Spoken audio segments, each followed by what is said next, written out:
Welcome into the Spiritual Evolution Podcast. My name is Brian. Today I have a guest, Seth Jordan. Seth writes on Substack under at Seth Jordan, and he writes under the whole social, which has to do with the threefold social order that Rudolf Steiner brought to the world in 1917, I believe.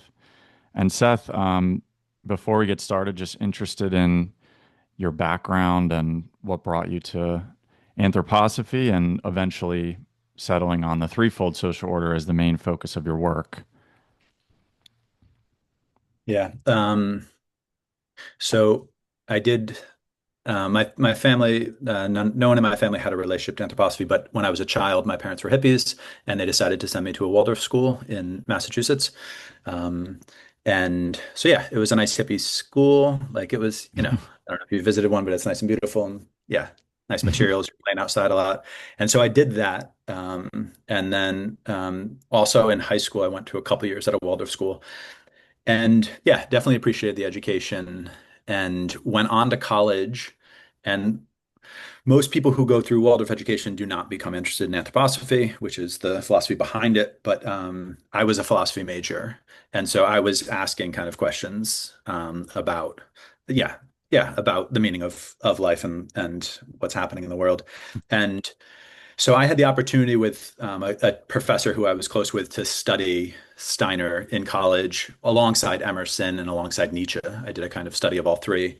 Mm. Um, and then after university, yeah, kind of going back to my where I grew up, there was a study group at the Waldorf School when I went to that, and especially Steiner's basic book, the Philosophy of Freedom, which is just yeah, it's incredible. And yeah, going through that, especially, I'll just say this, the man who led this study group, he had us read the whole thing and then show up at a weekend workshop where we just worked through the whole thing. Everybody presented two chapters and we just we thought the whole thing. And so to really kind of like think the thoughts so intensively together with other people was definitely eye-opening. Mm. And then, yeah, there's a bunch I'm leaving out. I was working with young people. Like myself, I went to the Christian Community Seminary for a year because I wanted at this point to understand anthroposophy more. And the Christian community is um, one of the, what do we call them? Sister movements. We call them daughter movements. Daughter movements, yeah. One of the many Mm. things that came out of anthroposophy. And I had a connection to it from going to the camp, the Christian community camp when I was a kid. So I went to the seminary not to become a priest, but because I wanted to kind of have a foundation year. And Nietzsche was so important to me. And if I was to distill kind of what I understood of his philosophy at that time, it is anti-Christian, but it's pro doing what is difficult, taking on what society frowns upon. And Christianity was definitely frowned upon by my peers. I remember telling somebody I was going to the seminary, a friend, we were coming out of a movie together with two of his friends. And when I mentioned it, and he said, "Are you a Christian?" And I said, "I guess so." Both of his friends just kind of walked in the other direction. They were all freaked out. And I was raised as a liberal kid and from hippie parents in Western Mm. Mass. So that was a real wrestling. And it has been an ongoing wrestling. It's not just something which one for myself just wakes up to.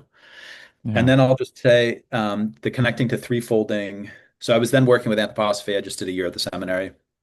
The connecting with threefolding was there were youth conferences up in Vermont, and I was going to them, and I was working different jobs, and I went down to Mexico, and the youth conferences became about social threefolding, and so I researched it for those reasons to go to this conference and prepare, like yeah, to attend it. And when I read the basic book by Steiner towards social renewal, and also his articles, which are renewing the social organism, it would just, yeah, it just like lit me up. And then so with friends, out of those experiences with friends, started a training in threefolding in my late 20s, a peer-led training where we taught each other and also had best practice experts come in and teach. But yeah, that was the kind of basis. I'm 45 now, so I'm an old man. And this was all, what is it? It's almost 20 years ago. It's like 18, 19 years ago when I started really wrestling with these ideas. Right. Um, How old were so you yeah, when that's you were teaching it to young people or when you started teaching it? Well, so I've taught a little bit in some of the Waldorf schools, taught economics and things like that, but mostly I've done workshops all over the place, especially in Europe, but also yeah in the U.S. Workshops, yeah. Wisconsin. Okay. And so that's all ages though. It's when I was young, it was mostly with young people, and now it's kind of all ages when I do workshops in Hmm. various places. So Okay. yeah, that's most of my teaching these days. Yeah, I think there may be some people who are just unfamiliar with the threefold social order in general. It's not something I've talked about a ton on this podcast, but I think it's really important. And I think maybe if you could just give a quick background of kind of how you see it, why you think it's so important for this, the world we're in now. Yeah. Yeah. Um, so it's interesting which direction to come at it. Yeah. So one of the ways to come at it is without Steiner, which I think is useful, which is yeah, so the point of it is there a reality to social life? Of course there's a reality, but is there an organic lawful reality to social life? Are there social laws? Are there specific social dynamics that we need to know about in order for society to become healthy? And do we know about those dynamics? And so one way of describing it is in 1929, after Steiner's death, a French mythographer, a French archaeologist and anthropologist named George Dumézil. I've written an article about this, but I only recently realized that this body of work exists. This man, George Dumézil, he was looking at all these old Indo-European uh, traditions, all these old Indo-European peoples, and looking at their different mythologies, their different histories, and he kept on seeing this pattern, which was in their spirit, in their stories, in their mythologies, there would always be this threefoldness that repeated itself. So he talks about one of the things that I was just looking at the other day because I couldn't remember it. The Scythians, which were these people in Iran and then also in Ukraine and Russia, actually, that part of the world. They received this kind of mandate from their god, which had three objects. It had a chalice, which they kind of received the spiritual knowledge through. It had a battle axe, and it had a plow, a yoke and plow. And these three objects point to our meeting with the heavens, the chalice, our meeting on the earthly plane with each other, and often through violence, and then also our meeting with the earth. And so, if you look back in all these different places, if you look back at the Hindu caste system, you have this basically what Dumézil and then the people who followed him found was that there's always these three groups. One you could call the sacred dimension, the religious dimension that tends to the heavens. One is the earthly dimension, the economic dimension that tends to the earth. And then you have this middle dimension. So they called it the martial, which is like we need to protect ourselves. We need to protect ourselves from other tribes. We need to figure out how we're going to govern ourselves. So in every society, like the Hindu caste system, you have the Brahmins on top, the religious leaders. Then you have the warriors who actually rule society as a second caste, and then the third caste and those below it are the ones who tend the earth and maintain society. And then yeah, you can just look at society by society. The three estates in Europe. It's the religious group, it's the warriors, and it's the peasants who are the farmers. So basically, it's not just Dumézil. It then also becomes these other anthropologists who take it up, and they look. It's not just Indo-European; it's everywhere. And they say like, okay, we can see this pattern. Why did everybody adopt this pattern? And yeah, what does it mean? And the reason they adopted it is because it's the nature of social life. We have um, we don't need to call it a religious life anymore. The religious life, let's just think about the priests in medieval times. They were also the doctors, they were also the artists, they were also the teachers. It is the cultural life generally. It's what do we learn from, what comes to us from the heavens, what comes to us in terms of inspiration and idea. What do we teach our children? Language, all of these things. So you have this realm of culture that comes ideally from the spirit, but yeah, that's how it always originally came. And then you have this realm of the earth. We always have to feed ourselves. We always have to clothe ourselves. So economic life is always a reality. And then there's the realm of governance, which is the martial life. It's also the life of the police and the army, and how do we protect ourselves? But how do we make agreements about how we're going to live together? So yeah, they realize that this pattern always exists, and it always exists because you can't not feed yourself. You cannot not make agreements about how you're going to live together, and you cannot not learn things. Everybody has to learn, how to speak. What are the basic ideas of our culture, of how we live together? What are our traditions? Like what holds us together? So yeah, that doesn't refer to Steiner, which I think is useful, but Steiner recognized the same thing. And then he also recognized that in our present day, society is very unhealthy because these different dimensions of life overlap in unhealthy ways. So the economic dimension has too much of a role in politics. Money has too much of a role in politics, when politics should just really be about human rights, and the economic dimension shouldn't be infiltrating it. Also, the cultural dimension shouldn't be infiltrating it. You know, so yeah, we can talk more about that. But that's Steiner saw that in our present day, as society is evolving, what's really necessary is that these realms become functionally independent, interdependent still, because laws will work in every realm. There's the laws still work in the economy, the laws still work in cultural life. But yeah, but it shouldn't be directing cultural life. It shouldn't be the government shouldn't be directing the economy, and vice versa. So yeah, what is the healthy relationship today of those three realms is the question. Right. Um, I does that think make so sense? many people realize, intuitively that this system is broken at this point. Yeah. And we continue to run into these crises. Um, and obviously, the timing of this podcast, there's a crisis happening in the Middle East, and a war that has broken out, seemingly for no real reason. And it's almost like the system is destroying itself, at this point. It's from within.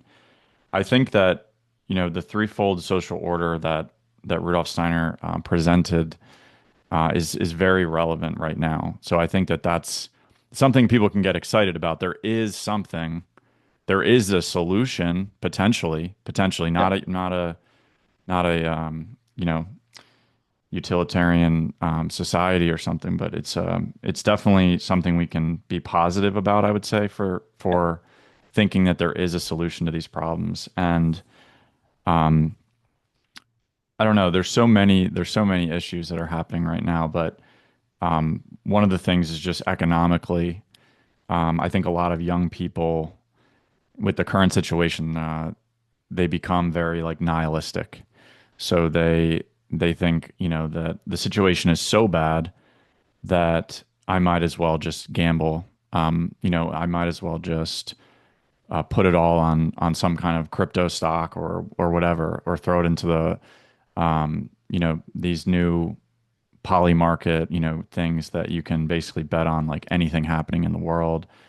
And so I've sort of come from that a little bit. I've had experience with this, and I've come to anthroposophy, and it sort of has helped me to, process everything that's happening and sort of heal myself in a way.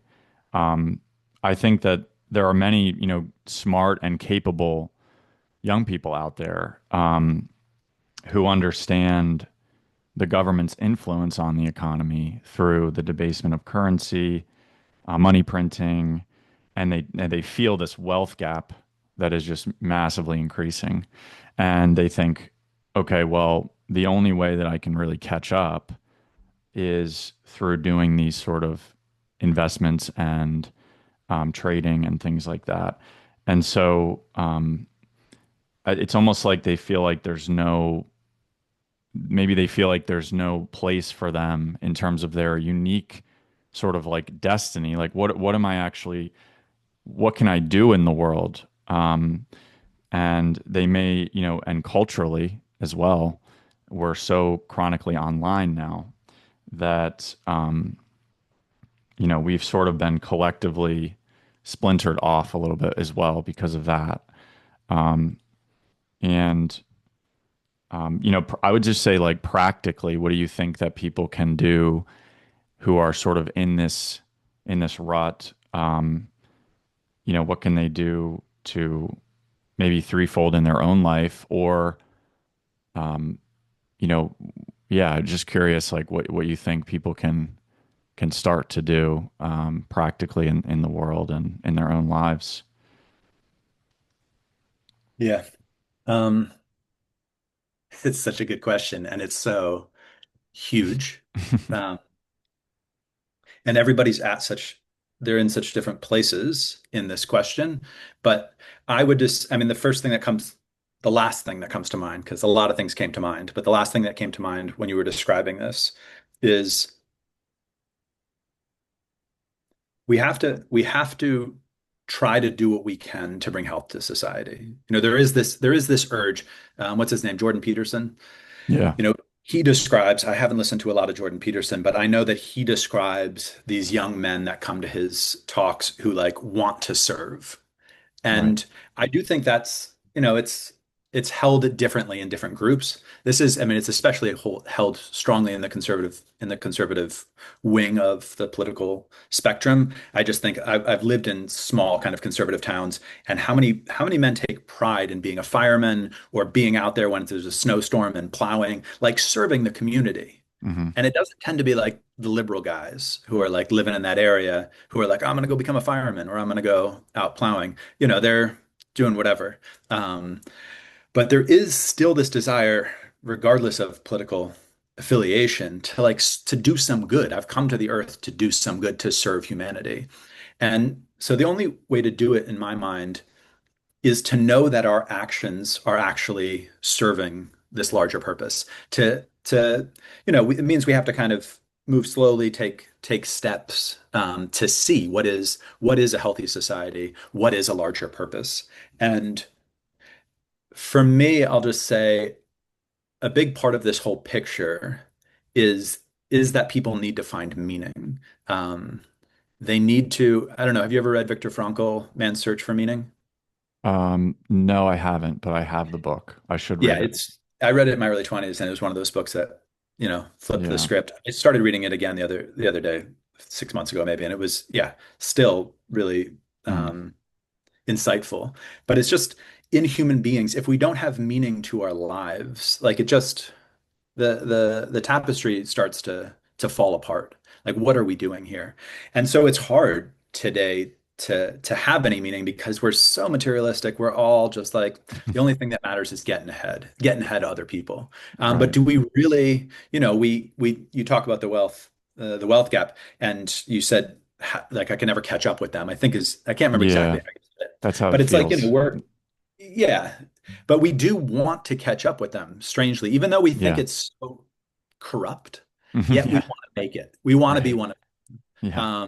And it's amazing to me. I work with a lot of artists, or I have in the past. And it's amazing to me to see how artists just struggle. It's so hard to be a professional artist. I know people who are just incredible musicians and who have huge followings. But then like, to become a professional musician, it means like you're playing big gigs, with different bands, and you're making like $25,000 a year, $30,000 a year. You're just not making it Mm. unless you are the big names themselves. And it's Right. so strange to me that those big names, they start making big bucks and they don't turn around and say like we have to just change how the arts work. Like I was lucky enough to kind of make it, but like there's just all these people who are living in abject poverty. So Hmm.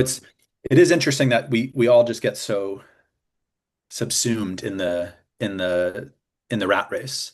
And what is the point? Like who really cares if you die, with two nickels to rub together, you die in poverty. Like it's really not the end of the world. Um, yeah, it's just like it doesn't really matter. So I'll just say, because you mentioned cryptocurrency, Hmm. Steiner has a lot he said about economics, and one of the fundamental things he says is that when people go to the grocery store, they buy things with their money and they think, like I earn this money. They think they live by their money. If you ask someone who's watching this, like, what do you live by? How do you live? Like, it's a strange question, but like, yeah, I live by my money. That's what makes this whole thing go around.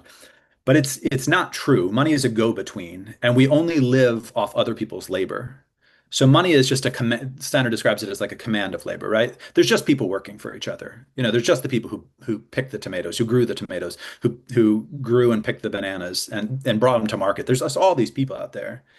And so, yeah, I,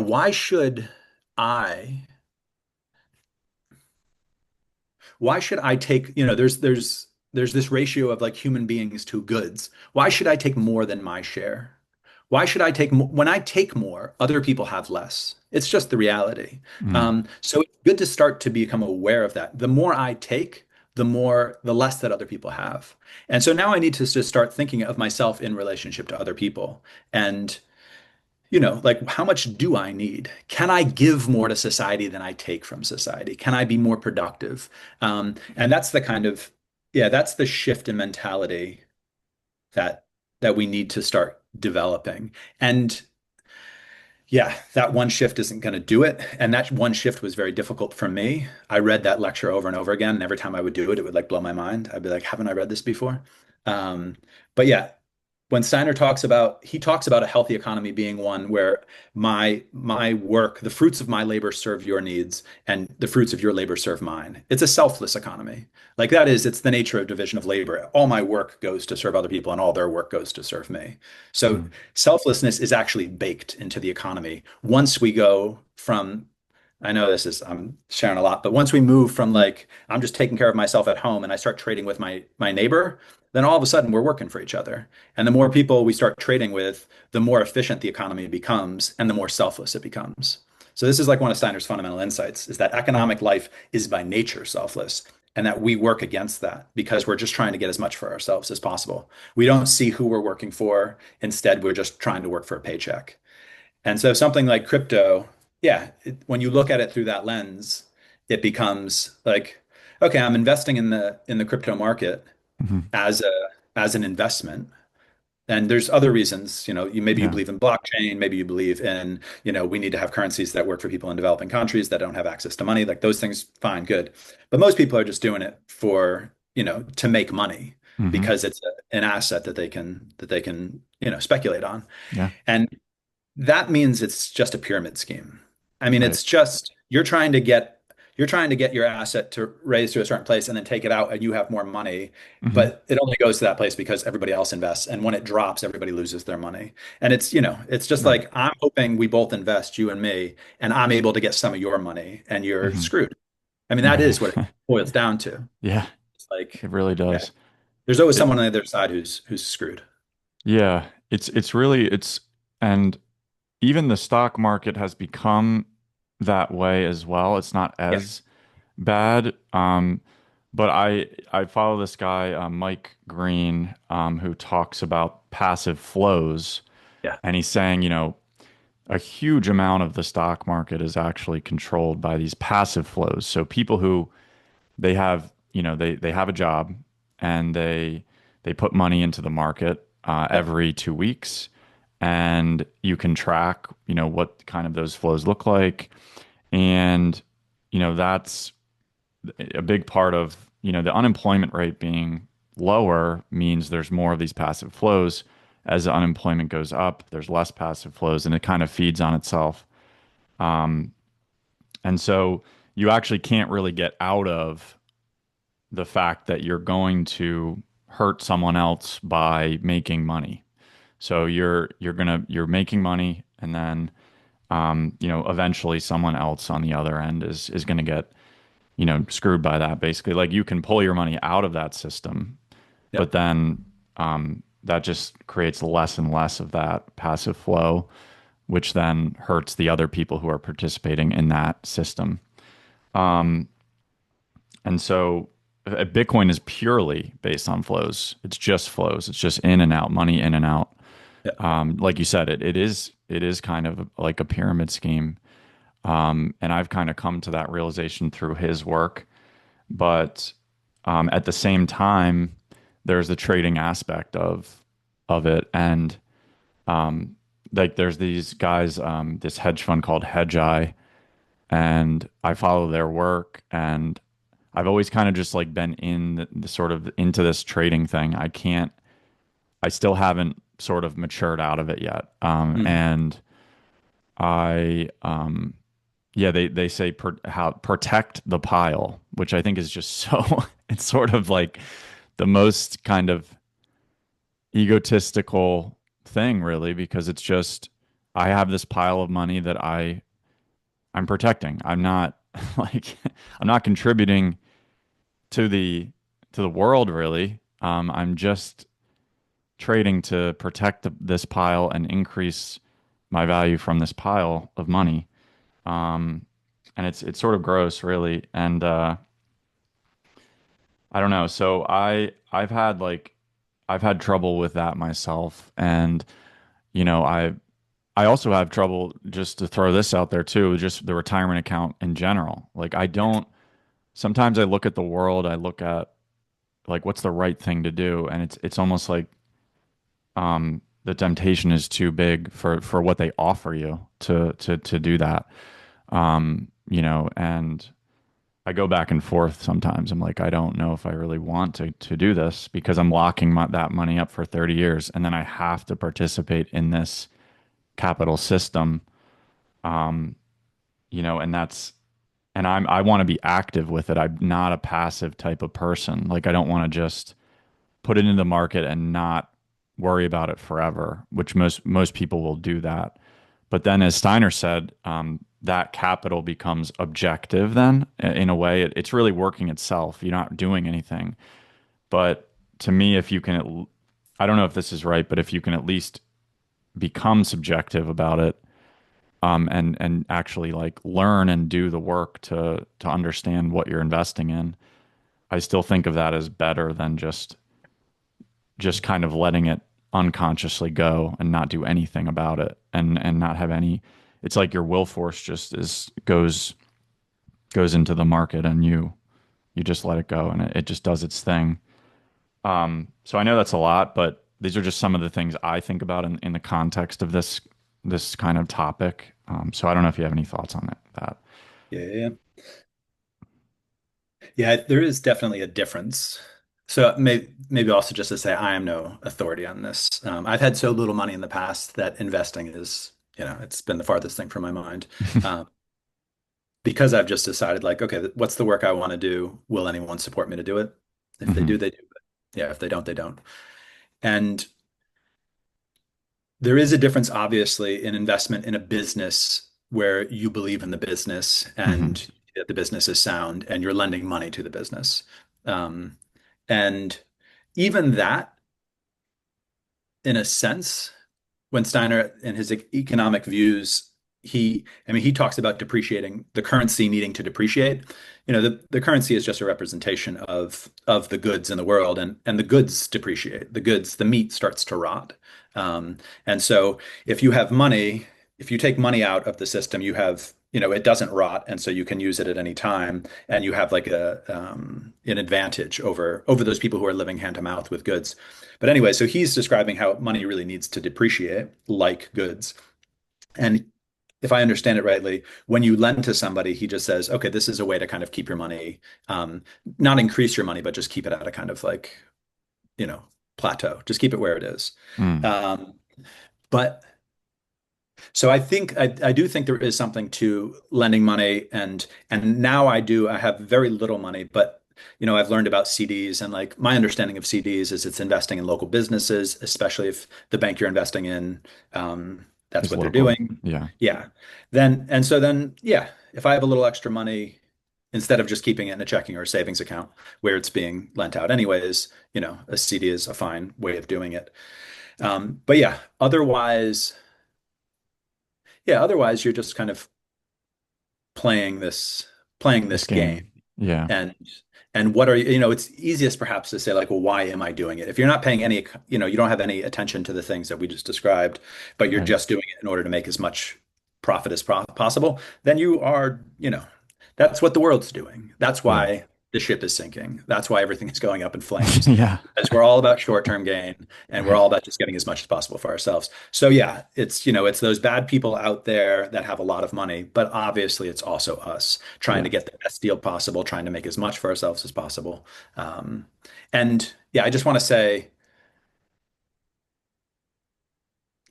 the we can't just the pictures that Steiner brings are not utopian. They are like, what does a healthy society actually look like, and how do we get there? But the things that he describes, um, Like for instance, decommodifying land, not selling and buying and selling land.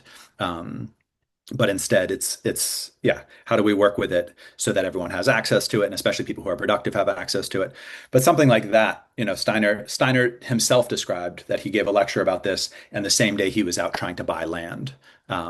Because yeah, we can't be purists. We live in the world today. Yeah. We have to invest. We have to buy property. We have to do whatever it is. But that doesn't mean we shouldn't know that we're doing evil. Like it doesn't Right. mean, We can be we conscious are, of it. We can still yeah, be we're polluting conscious the of it. system like Yeah. everybody else. Let's just be real about it Yeah. and not pretend like we're not.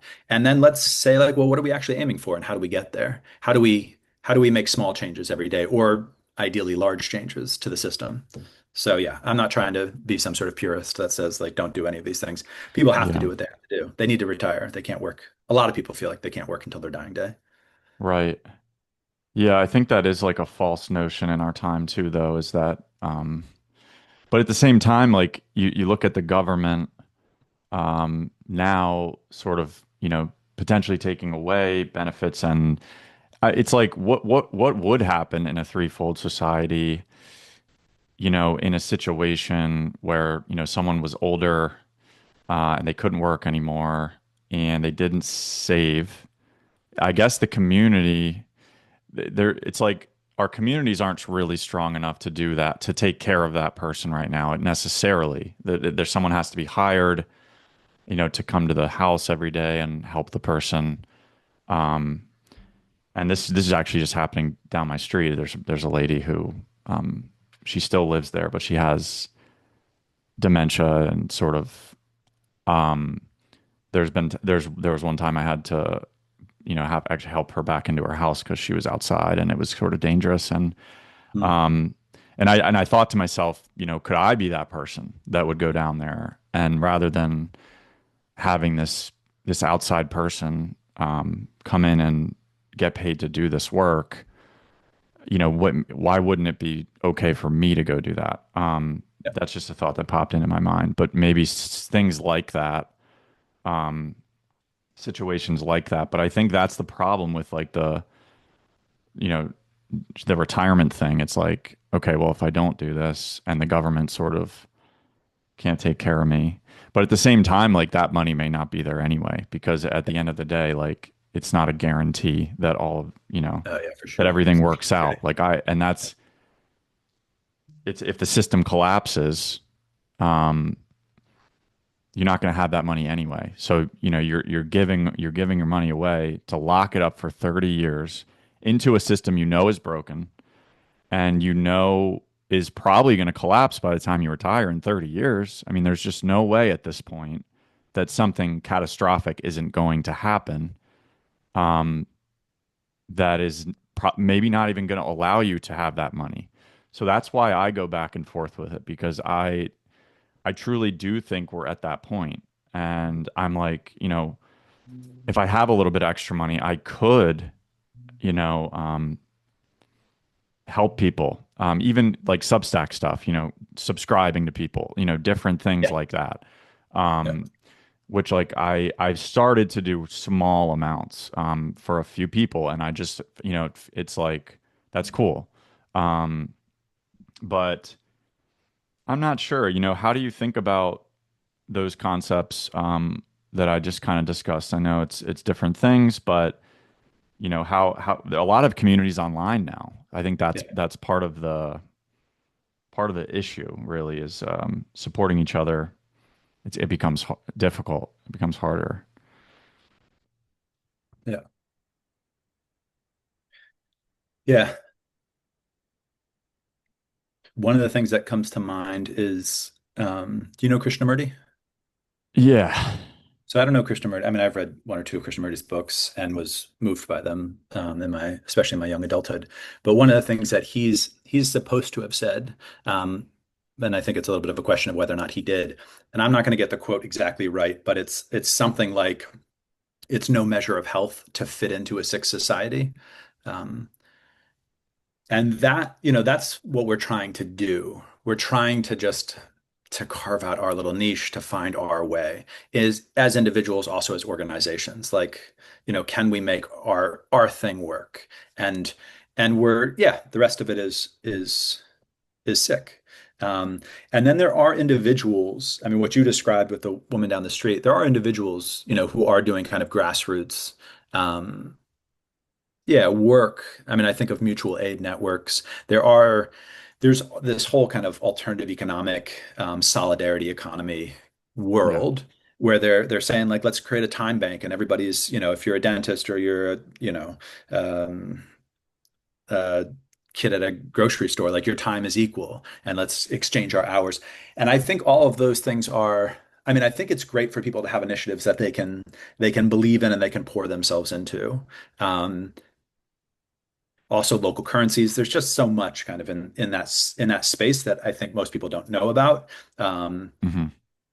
and it does those things do they give an outlet and they kind of train our feeling for selflessness, our feeling for others. Like if you went down and worked with a woman down the street, like that would be a certain kind of training for it, like Yeah. for that kind of direct connection and yeah, working in that way. But the larger question becomes like, okay, but everything's still burning down.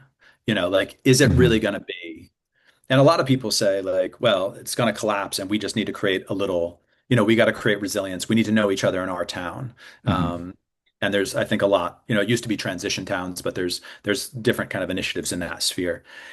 But yeah, I do think it's not beyond us to actually understand the whole social organism, but yeah, what Steiner and people of his time called the social organism, society, community, and to understand what's actually wrong with it and to actually try to address it in a systemic way. And so, yeah, your picture of that woman down the street and kind of, yeah, how would we take care of the elderly? Like how in a healthy society, what would it look like? Yeah. I mean, certain things need to be in place. So if a community of people came together, and let's just say on like a desert island, right? It's 100 people, how do we want to work together? So certain basic aspects of the economy need to be transformed. Steiner was not a socialist, definitely not a communist, but in a certain sense, anarchists are socialists, and Steiner was a bit of an anarchist in his younger years and was totally, Yeah. never totally grew out of it. And because anarchism is true, like anarchism speaks to one aspect of the human being, the need for the human being to be free and sovereign and to, yeah, but then it's a question of, yeah, everything in its right place. So, well, maybe that's too much of it's such an important aside. I'll just say that anarchism is true in the cultural life. Everybody should have freedom when it comes to belief, when it comes to conscience, when it comes to freedom of thought. It's the First Amendment. It's like everybody should be able to follow their own thoughts and they shouldn't be told what to think. But then in the political life, equality is what matters. Like that's the guiding principle. And in the economic life, solidarity, selflessness is what matters. That should be the guiding principle. And so it's funny because Hmm. in the cultural life, we can feel that. We can feel the need for freedom, especially our own freedom. And when we're censored, we you know, like we feel the need for our own freedom. We don't really feel the need for our enemies' freedom. If they're censored, who cares?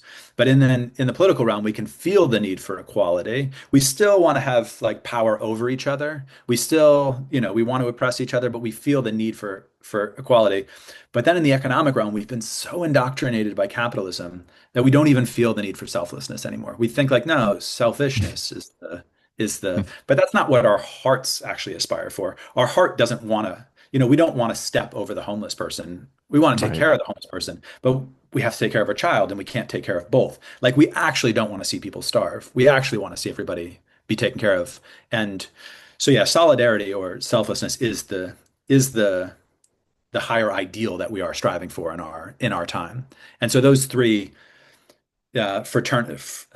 freedom, equality, and solidarity, which is liberty, equality, and fraternity. It's the motto of the French Revolution. And Steiner saw that all three of those were true, but they had to find their right place in society. Hmm. Yeah. So taking care of the old lady, to come back to her. Yeah. Yeah, I mean, we have to recognize certain things that are currently subsumed in the economy and create power dynamics in the economy and allow certain people to make huge amounts of money shouldn't be in the economy. So I mentioned land. Land isn't a commodity. A commodity is something like we pick an apple, we bring it to market. It's human labor transforming land in some way. Like we make a shoe, we make a cup, we do something. Land itself is just it's just out there. Like if we discovered iron ore on the moon and we started trading, like unless anyone goes and gets iron ore like from the Mm-hmm. moon, like it's not going to matter. Like there's no commodity unless someone actually, you know, Mm-hmm. takes the earth and transforms it in some way and brings it to market. And so Steiner recognized, as the other economist that recognized this is Polanyi, Karl Polanyi. And Karl Polanyi called these fictitious commodities, that land isn't a really a commodity, labor isn't really a commodity. When we treat labor as a commodity, it's just, we used to have slavery and serfdom, and now we treat labor, but it's not a commodity. Human labor is not the same as the products we create. And also capital is not a commodity. When we generate financial capital or when we create capital goods, a store, I mean, a business or means of production, machinery and stuff like that, those then all of a sudden become the factors of production. They become what we need in order to produce commodities. We need land, labor, and capital, but they're not actually commodities. And so they should be treated very differently than commodities. We shouldn't just sell them to the highest bidder. Instead, as a community, we should decide through our political life, like how are we going to work with property rights, with land? How are we going to work with property rights, with capital, with businesses and stuff like that? How are we going to treat human labor so that it's not treated as a commodity?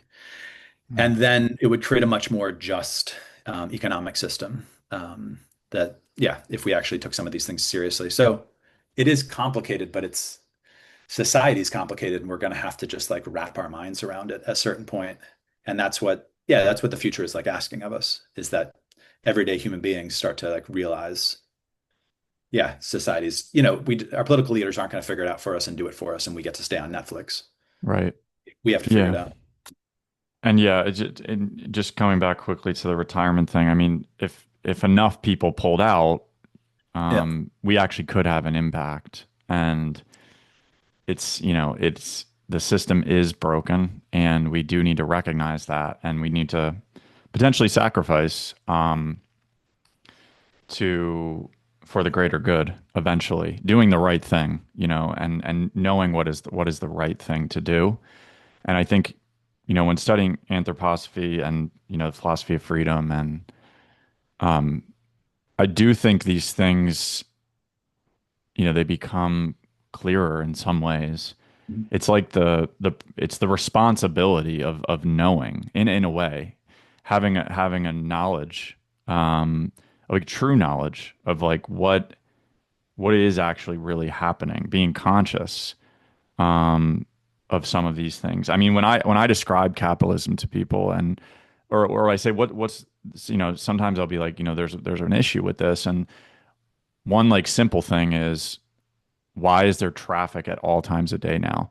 And I think that it's because there's so many people who live on capital, and they live off of their, like baby boomers, for example. They're like the prime example of this generation who they were the first retirement account people, and they contributed throughout their whole lives. They retired, and now they're just out and about, and they're spending money on goods and services which require people to work those jobs, and to provide all of those services. And that's, it's pushing prices up. It's pushing people to have to work more to even survive, to with, rents and mortgages and all these things increasing. People are forced into these jobs that they may not be for them necessarily, and they're forced to work more because, again, it's just, and I think that's like where what you were saying with like, you know we can't really have this system and not be like hurting someone else in the end of it. And yeah, I also thought about when you said the land and the labor being not being a commodity, the fact that these things, it's so commodified now because, and more it's even becoming commodified because of AI, which is a separate topic, but it is something I talk about on here. And I think it's something we can maybe talk about a little bit, but it's AI. It is kind of creating this even more of a commodity of labor in a way. It's almost replacing people's mental capacities. I mean, there are companies that are doing layoffs based on the AI capability now. Sure. Whether that's fully true or not, I do actually believe the capability is more than most people think. Most people in spiritual communities, that is at least what I'm seeing. I do think that a lot of people think, oh, it's just a program, there's coding on the background and it's not like a real thing really. But I do think it's very capable, and it's because I have access to it as well. So I use it somewhat. I have tested it out at the top level, the top model being the Claude Opus 4.6 right now. But yeah, it's interesting to think that people's like mental capacities could be replaced because that is a huge part of the economic life for people to have the ability to have those mental capacities and to contribute to the world through that. And so it leads into a whole different topic of like the future of work and the future of how do we, is it a socialist culture now with universal basic income that could come in because of this? So I don't know. There's just some thoughts. Yeah. Yeah. Yeah. I mean, they're it's a very pressing issue. But it is, I do think it creates, with all of these things, it does create, there are certain like opportunities. Hmm. Um, with the rise of AI and, when it first came out, and I'm sure they're still talking about it when ChatGPT first came out. They were talking about like, oh, this is a better teacher than most teachers. I learned more from ChatGPT in Yeah. 2 hours than I ever learned in this class or whatever. And so like, yeah, well, I might as well learn from ChatGPT. And then also the students writing their papers, like, well, this writes a better paper than any. So then it's like the teachers can just, I mean, I know plenty of teachers who are using it to create their lesson plans and stuff like that. Um, so then you have the teachers using it to teach, the students using it to respond to the teaching and then basically at a certain point you just have AI teaching itself, right? Because we have such a light touch. It's like, well, we've got these technologies. Why would I ever need to learn this and figure out how to write a paper myself? So, but then it does beg the question, where is the human being in it? And it will bring that question to focus for people, for certain people anyways, when they have an encounter with a teacher who really sees them and they realize like, oh, like AI can't actually see me. Even though so many people are having, these ecstatic experiences of falling in love with their AI who, is a sycophant and says everything they possibly want, but to be actually seen by another human being. So yeah, I do think the technology will help us in certain ways recognize what is more human. Every step in technology has this possibility. Um, Mm. and then it is from my perspective, it is going to be a tsunami, and we're seeing like the beginning of it. But basic income probably will need to um, take care of a significant number of people, you know, um, and then basic income doesn't really basic income begs the question, if I'm receiving enough money to meet my basic needs, well then what am I doing here? Am I just feeding myself? Or like is there a purpose to my being here? Is there again, is there something I want to do to serve humanity? And so it will bring that question also to greater focus. And yeah, I think there are different ways. I mean, if all of a sudden in the next 5 years, let's say, like we had to institute basic income in a major way in the United States and abroad, like that will create certain opportunities. It will also, I mean, all of these things will do untold damage to people, but it will also bring certain things to focus. I'll just say, I was reading an op-ed in the New York Times this morning where the woman, I can't remember who she is. I think she worked for the Biden administration.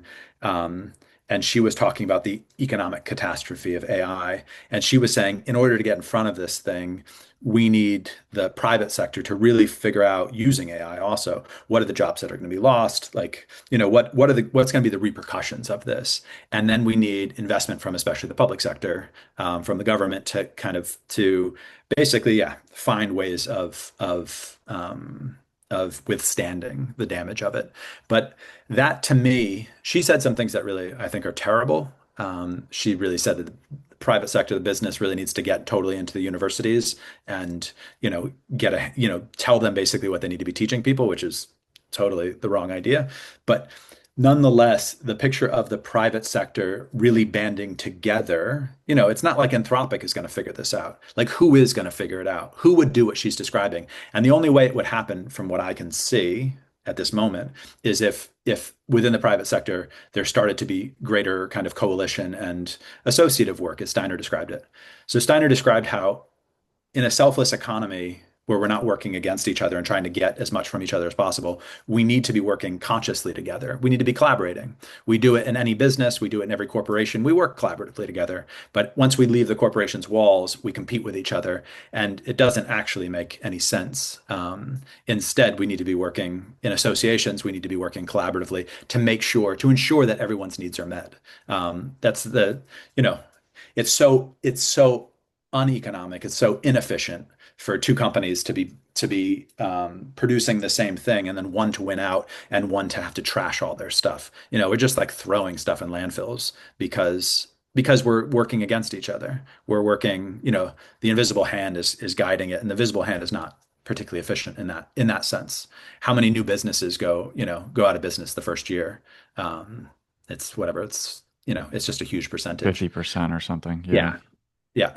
So it's just not the most productive way to be working. If we know we need a bakery in our local town, then, so like a community land trust would buy the land or buy the business and then would go out and find the baker and then yeah, make the bakery available to them. And so they don't have to buy the whole business themselves. The community owns the business. And so, yeah, what do we want in our town? Do we need a bakery? Do we need a grocery store? Do we need a laundromat? And yeah, we could be bringing those people in and working much more consciously instead of, yeah, Yeah. letting it work kind of unconsciously. Yeah. No, I appreciate those thoughts. I think, yeah, AI, like you said, it could actually, I mean, a lot of the things that are happening, I think in the past 6 years, or let's just say, it is waking people up to, and I think that's what you're saying, is that AI could actually wake people up and be like, well, if AI can do my job, then what is like, what is my purpose, and what is a human being's purpose? Now, a lot of these tech people will say, um, I mean, there's a lot of problems, but they'll say you have to use the AI. You're going to lose your job to someone who's using AI. Basically, that's their main argument. They'll just say, Yeah. you're not going to lose your job to AI. You're going to lose your job to someone who is using AI, um, or in a competitive way almost, that you have to do this. And it's more and more. That's like their main thing, that they have to. They're sort of pushing that. The other thing is, some people like the Demis Hassabis, the Google DeepMind CEO guy, and he's at the head of their AI, but he always says like AI is going to help us solve the mysteries of existence. So like there's this other side of it where it's like people starting to talk about consciousness. What is consciousness? Can the AI be conscious? And what is our consciousness? And all of these things. It's very abstract. It's not concrete, like what Steiner provides in anthroposophy.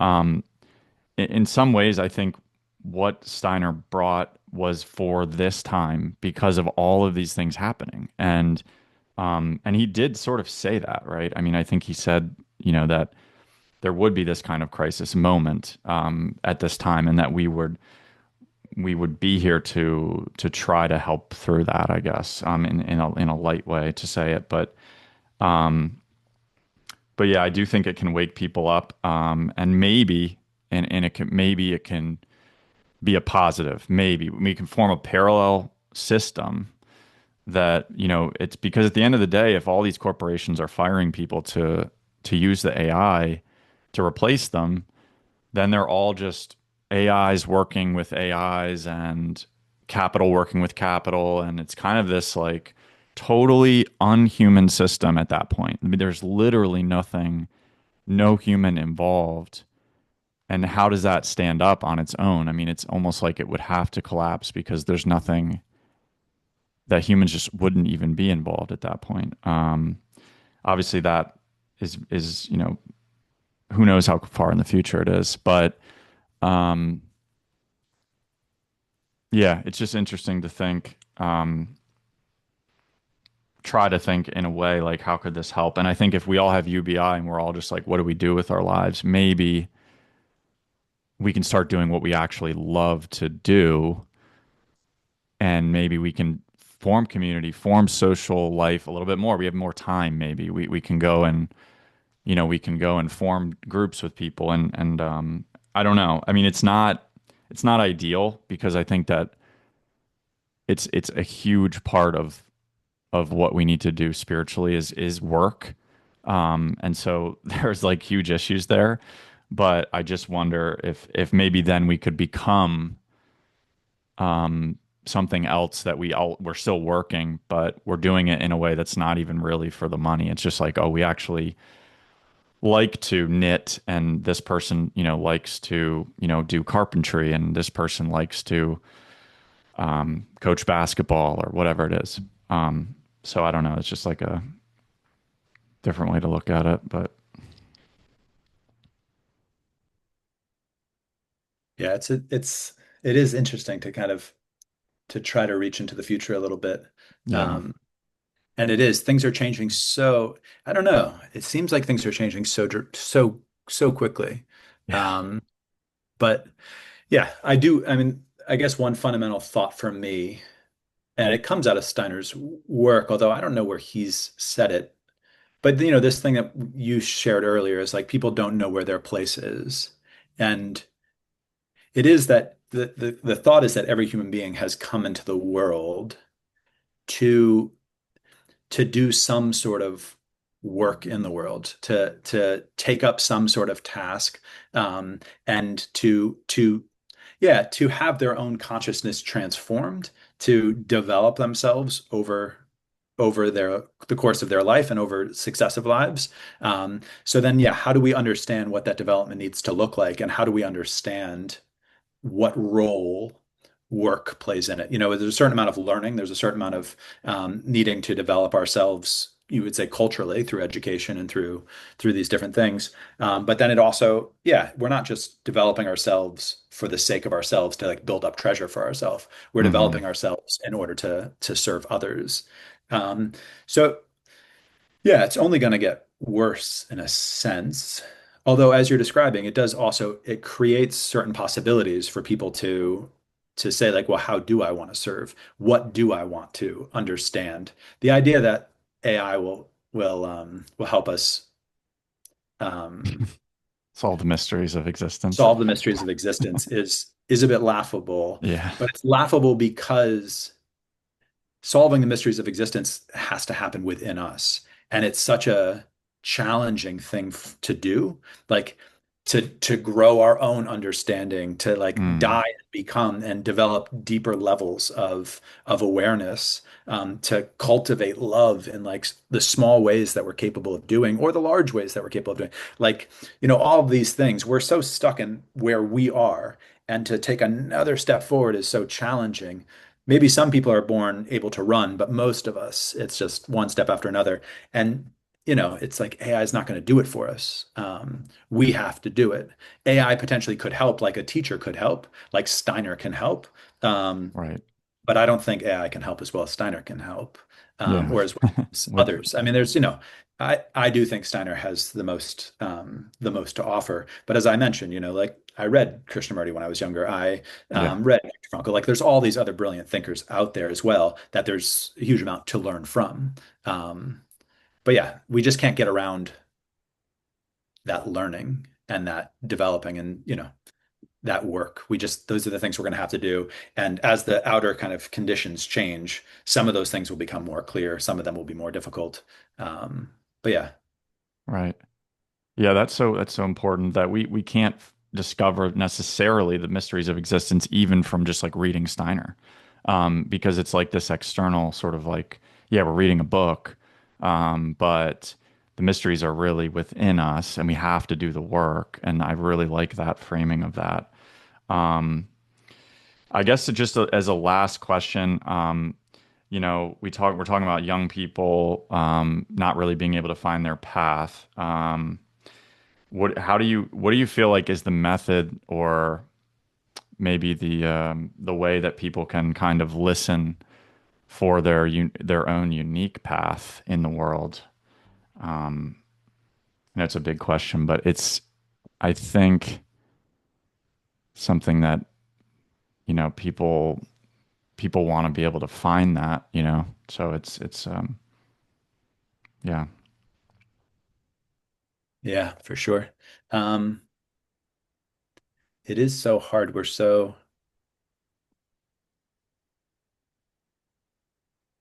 Yeah, on the one hand, there is like the following what we love, what draws us. At a certain point, I realized that there were certain things, there was certain like beauty in the world, and that I could perceive it and other people couldn't perceive it. Like, there's certain things which speak to me.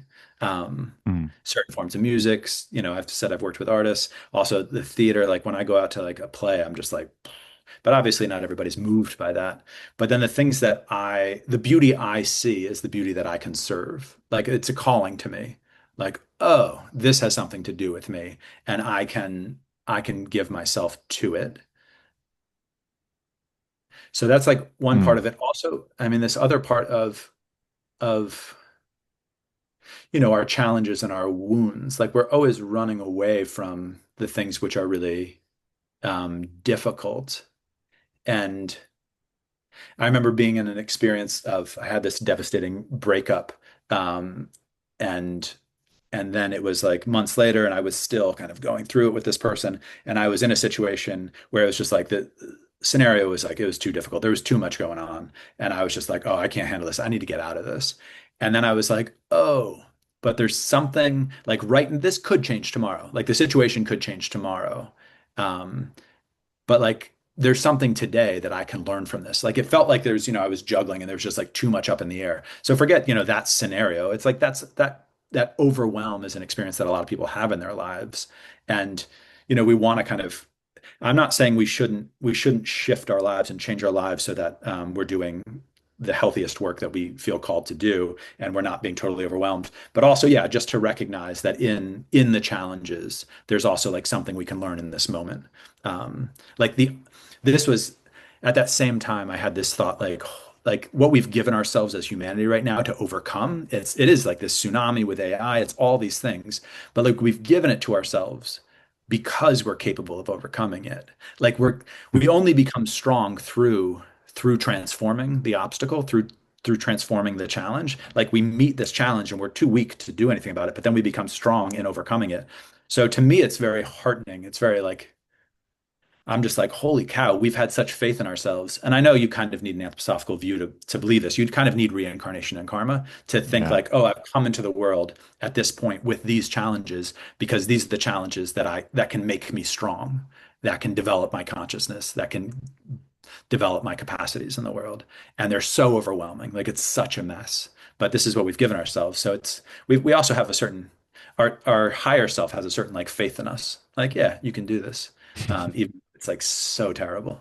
Right. Um, but yeah, I think there is something to like taking our challenges. Like we shouldn't be running away from pain. We should be, seeing like what's in it for us. How can it Right. strengthen us? Um, but yeah, it's Yeah. miserable. Like I don't, Absolutely. No, it's there is a lot of pain out there, and I think there's a lot of avoidance, like you said, of the pain. And I think that avoidance um doesn't give us enough silence, just time to hear the calling, right? It's just like a simple thing, but how can you hear the call if you're always kind of distracting yourself with the next thing? And going from whether it be like kind of the dopamine hit thing that people, it's just kind of a constant thing. It's like, and you're never truly satisfied in that. Yeah. And you got to just break the cycle. Yeah. And once you can do that, um, which is just, it's hard. I mean, it's really hard because these things are addicting, on purpose. It's like that's kind of how the economic realm maybe has infiltrated the cultural realm. It's like our culture's online, so but the corporations have kind of created this like addictive culture Yeah. where we're just kind of our culture is it ends up addicting us to becoming just consumers rather than like creators or people who give back or things like that that you can actually get out into the world and then the things you meet, like you said, will speak to you. And that's kind of your karma. It's like what's outside you, it just meets you. And then, so we need to have more experiences, I think, in the real world to actually figure that out too. Yeah. So just get out there. Yeah. Yeah. Yeah. And also, maybe just last thing is, I mean, taking our experiences seriously, when we do disconnect, we do have these ahas. We have these Yeah. like, oh, it feels totally different. And then it kind of gets back, we go back into certain ruts. Hmm. But, we're not gonna have some sort of revelation and then like everything is just gonna be wonderful for the rest of our lives after that. There is no happily ever after. We keep on, we just keep on, the struggle Yeah. keeps on, and we just have to have a faith like we can have moments of revelation, moments of aha, like moments of clarity and beauty and all of these things, and then go through the deepest darkness. But yeah, we just have to kind of keep on walking it. Yeah. In some ways, the depth, you need the depths to actually have the heights. Yeah. And they go vice versa. If you kind of get stuck in this middle, um, that's where you don't really have the feeling and all the great things about those heights and really the depths even. Um, because we can be grateful for those depths as well. Um, so Yeah. yeah, no, it's a great conversation. Yeah. Appreciate meeting you and just having this combo today. I can put information for some of your stuff into the description, and if people are interested, they can check you out on Substack. I think you have a YouTube as well that you put some stuff on there. Yeah, on the Substack it says videos and stuff, so yeah, Oh, it's all cool. yeah. Sounds good. All right. Well, yeah, thanks for coming on the pod, and yeah, until next time. Yeah, Brian, Thanks. pleasure. It's nice to be in conversation. Great. All right. Ciao. See ya.